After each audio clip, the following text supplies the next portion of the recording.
Bonjour à tous, pour une nouvelle vidéo, je vais montrer des vidéos de foot.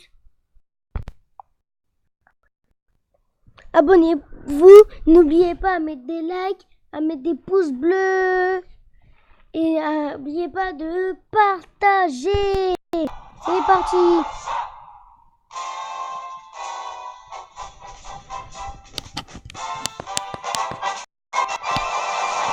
Hello and welcome to Talk FCB and welcome here to the match preview between Rayo and Barcelona as round 11 of La Liga is about to take shape. We are going to be previewing the game in its entirety. Can we maintain our lead at the top? We are going to find out. Kickoff will be coming to us live from Vallecas at 8:45 local time on Saturday evening in Spain. And as always, guys, here are the times right around the world so you can make sure you're watching this one, because if it's as we expect, there will be goals. And as always, you guys have been out in force once again with your predictions, trying to get the outcome of this game absolutely right. And right now, in your tough one to call, a lot of you going with a win by 4+ goals, and a lot of you also going with a win by 3 goals. And just watch this preview and have a little look to see if it sways you one way or another after we've had a look at both teams, and most importantly, how these two teams often match up. And of course, elsewhere in La Liga this weekend, a lot of teams right now battling it out at the top of the league to really decide who is going to stay there. Also, Atletico Madrid and Real Madrid will both be in action before us on that Saturday. Atletico Madrid will travel to lowly Leganes. They'll be playing away from home there in a game they should expect to win. And guys, the La Liga table as it stands, you can see that Barcelona are currently top of the league on 21 points. Only 1 point ahead, though, of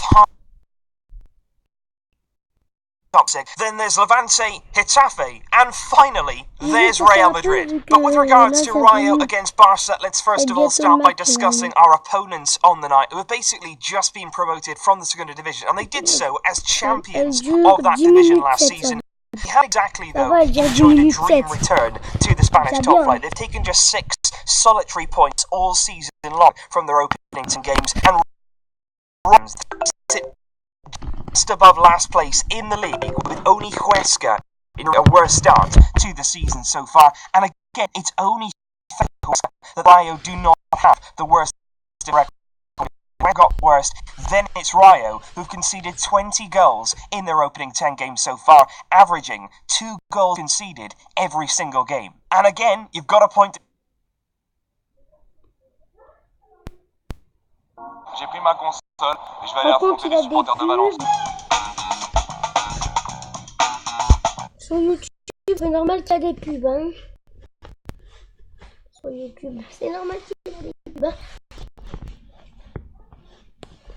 Point to Huesca, they are pretty much the only reason right now that Rayo's start of the season hasn't been an absolute disaster, because Rayo's only win of the campaign so far came against the La Liga's bottom side, and even that was a very, very nervy 1-0 win away from home. And since that game, Rayo have gone on a 7-match winless run, no win in 7, which has also included a really embarrassing 5-1 hammering at home against Alaves, and 3 2-2 scorelines come against Espanyol, Leganes, and Real Sociedad.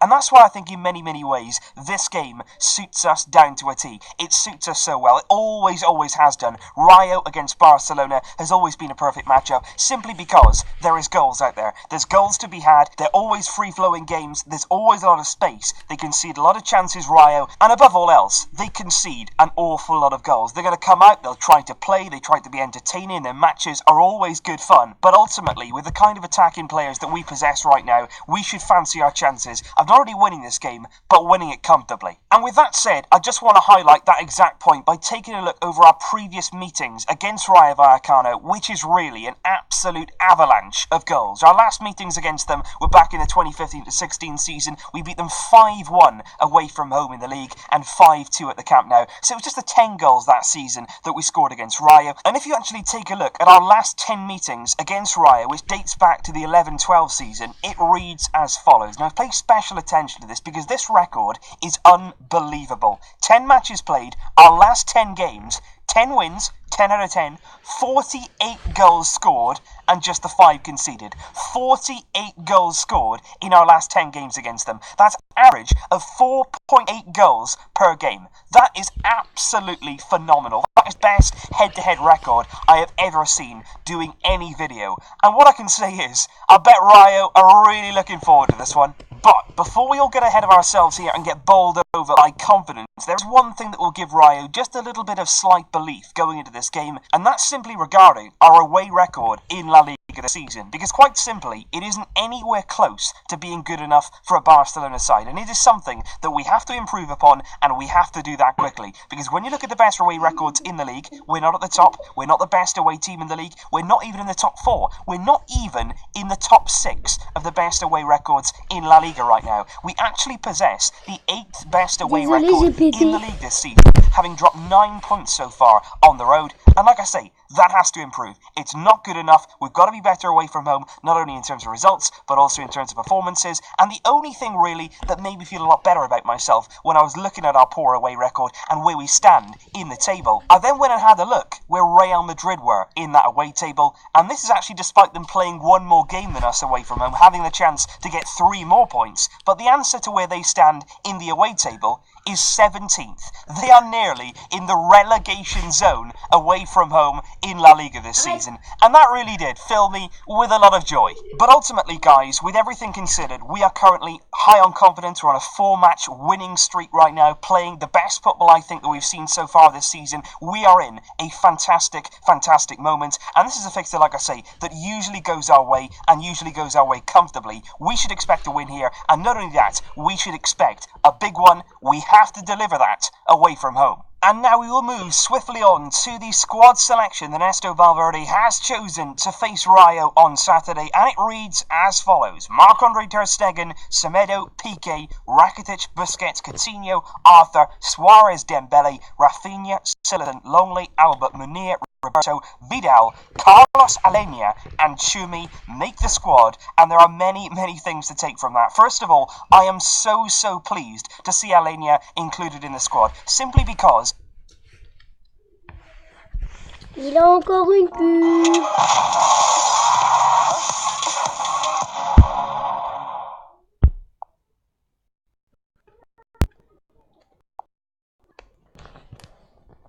he deserves it. The way that he played against Cultural Leonesa, the way that he's played for Barcelona B, he had an unfortunate injury where he would have been straight into the first team this season. He's worked his way there, he's worked very, very hard, and he was absolutely brilliant. The man of the match, I would say, against Leonesa on Wednesday night. He's earned his place there, and I'm so pleased that Ernesto Valverde has seen that and rewarded players.